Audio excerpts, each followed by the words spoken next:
What's up guys, my name is Ace, and if you guys remember from Season 1 of Warzone, there were two Cold War assault rifles that were very different from the others. These are the AK-47, of course I'm talking about the Cold War version of the AK-47, as well as the XM4.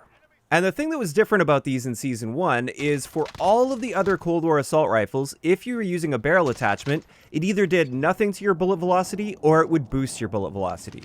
However, with these two guns, they were the exception where the barrel attachments would either do nothing to your bullet velocity or they would decrease your bullet velocity. And since this was the case, these guns were simply not viable in Season 1. I would have actually placed them in the lowest tier of guns for Warzone. In Season 2 though, we got a complete rework to the attachments for Cold War weapons, and now the barrels for the AK-47 and the XM4 are working properly just like all of the other assault rifles, and they will boost your bullet velocity. So technically these got a massive buff in Season 2, and that's why in today's video I wanted to share some of their basic stats and share my thoughts on whether or not these two guns are viable in Warzone after their buffs. And let's just start off with the AK-47. Again, anytime I say AK-47 in this video, I'm talking about the Cold War version of the AK-47.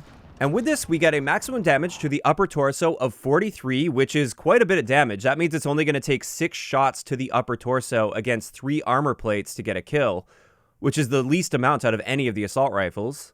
But then after that, our rate of fire is 600 rounds per minute, and this means our time to kill with no armor is 200 milliseconds, which is very, very fast. And against 3 armor plates, it's 500 milliseconds, which is also a very fast time to kill. It's not the fastest, but it's among some of the fastest killing assault rifles in the entire game. After that, our range value is 25 meters, which is kind of average for an assault rifle, maybe slightly below average. And our base bullet velocity is standard for Cold War assault rifles at 600 meters per second. This just leaves us with our handling. Our aim down sight and sprint out time are fairly standard for assault rifles at 267 milliseconds. And looking at the AK-47 up until this point, it looks like this is actually going to be a very competitive gun. Now that the attachments work properly, things are looking really good here, and there's actually a lot of potential up until this point for this being a top tier gun in Warzone.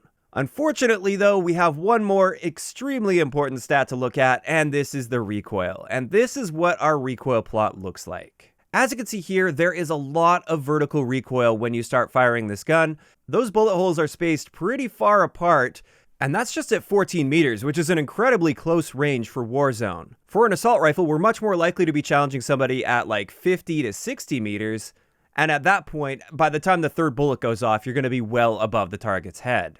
Now, of course, you're not just going to let the recoil do its thing, and also you're going to have some attachments to reduce the recoil. But after playing around with this a lot, I really wanted to like the AK-47 because it's got great stats aside from recoil. But unfortunately, at least comparatively, when looking at the other guns that we have available, the recoil pattern just holds us back far too much, and it just doesn't compete with something like the AMAX, for instance. The CR56 AMAX also deals that exact same amount of damage to the upper torso at 43, but it also has a faster fire rate than the AK-47, which means we're getting a faster time to kill, and it's far more accurate, and it's got much better attachments as well. Generally speaking, modern warfare guns have better attachments than Cold War guns, and as a result, the AK-47 doesn't even come remotely close to touching the CR56 AMAX, and therefore it's quite simply not going to be an upper tier gun.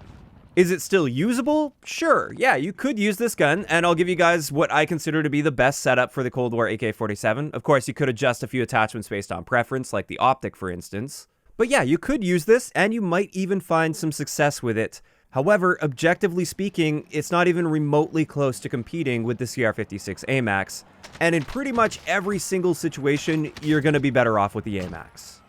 So that's the AK-47. It's much better than it was in Season 1 at least, but it's still just not quite good enough to be a competitive option. Now let's move on to the XM4, which I've got some better news about at least. And looking at the base stats of this one, our max damage is 32, which isn't super high, but it does have a decent fire rate at 722 rounds per minute. And this means our time to kill with no armor is 249 milliseconds, which is a fine time to kill. And with 3 armor plates, it's 582 milliseconds, which is a very competitive time to kill still for assault rifles. It's not going to be a really fast time to kill, but it's still within the realm of being a competitive time to kill. As for our range value, this isn't great for an assault rifle at 22 meters, and our bullet velocity is standard for Cold War assault rifles. Then when it comes to our handling, this is all pretty standard as well. We've got a 250 millisecond aim down sight time and a 267 millisecond sprint out time. And then this is where we also want to have a look at our recoil, which is much better than the AK-47 at least. However, there's something really interesting that happens with the XM4's recoil, and this is for the first 3 to 4 shots, the recoil jumps up very considerably. It's actually your view kick, which is very, very high for the first few shots. And this is something that's going to often throw you off target at slightly longer ranges. Now, the good news is, after those first few shots, the recoil is actually incredible with this gun. It's got almost no side-to-side bounce, and the rest of the grouping is actually quite tight together and easy to control. It's just that initial recoil that will often throw you off in a fight. And honestly, this type of recoil I feel is much easier to control with a mouse and keyboard, so I feel the XM4 is very viable, especially for mouse and keyboard users. However, it is a little bit more difficult to get a handle on with a controller. No matter how good you are with recoil control, you are going to be at least somewhat limited by that recoil control with a controller. But that's not to say that it's completely unusable with a controller. I just think it's a little bit better with a mouse and keyboard. Now, just as a quick comparison to the closest Modern Warfare assault rifle counterpart, it's actually the Grau. They have basically the exact same rate of fire. However, the XM4 deals a bit more damage than the Grau, and it will actually take you 1 less shot to kill against 3 armor plates using the XM4, which means we actually get a faster time to kill than we get with the Grau. The only difference here is the Grau I would consider to be more accurate because it doesn't have that initial recoil that the XM4 has. And then once again, Modern Warfare guns do tend to have slightly better attachments than the Cold War weapons. So that's another thing that's a bit of an equalizer here. Overall though, just looking at the base XM4, I would say this is a very competitive gun now in Season 2. I wouldn't quite put it at top tier. I don't think this is going to become a meta weapon or anything in its current state, just because it is being held back a little bit by that initial recoil. But this is the type of gun that I actually encourage you guys to check out, give it a shot. I'll give you guys a class setup here in a second, because it just might be the gun for you. You might actually really enjoy this over many of the other guns in the game.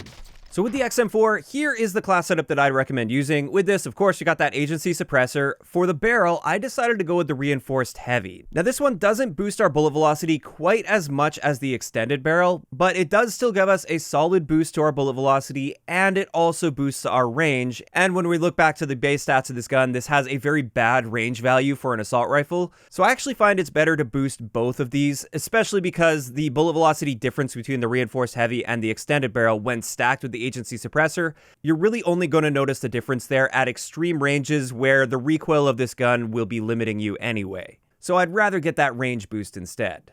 As for the optic, I really like the 3x sight on this, but you can go with whatever you're comfortable with. I know a lot of PC players really like that SUSAP multi-zoom, because at a certain field of view, it can really help with your visual recoil, but it doesn't technically reduce your recoil, and it doesn't seem to help at all with the console field of view, which I play on console, so I just go with the 3x sight. Then for our underbarrel, we've got the Field Agent foregrip. That's the one that does help the most with recoil control. And then finally, we've got the standard 60-round mag, not the 60-round speed mag. I did do some testing on this, and I'll have a video coming on this soon. Your aim down sight time is actually hurt a lot by using the speed version of the 60-round mag compared to the standard 60-round mag. And yeah, that's pretty much it. That's going to wrap it up for today's video. Overall, the AK-47 I consider to be much more usable than Season 1, but I still wouldn't really call it a good gun in Warzone. And then with the XM4, I do consider this to now be a very good gun in Warzone, just not quite top tier, and you may have a bit of an issue dealing with that initial recoil. Of course, those are just my thoughts. I'd like to know in the comment section below, for anybody that's tried out the AK-47 and the XM4 in Season 2, what do you guys think of these two guns? If you enjoyed the video, a like rating is always appreciated, and don't forget to subscribe for more if you haven't already. I'll talk to you guys next time.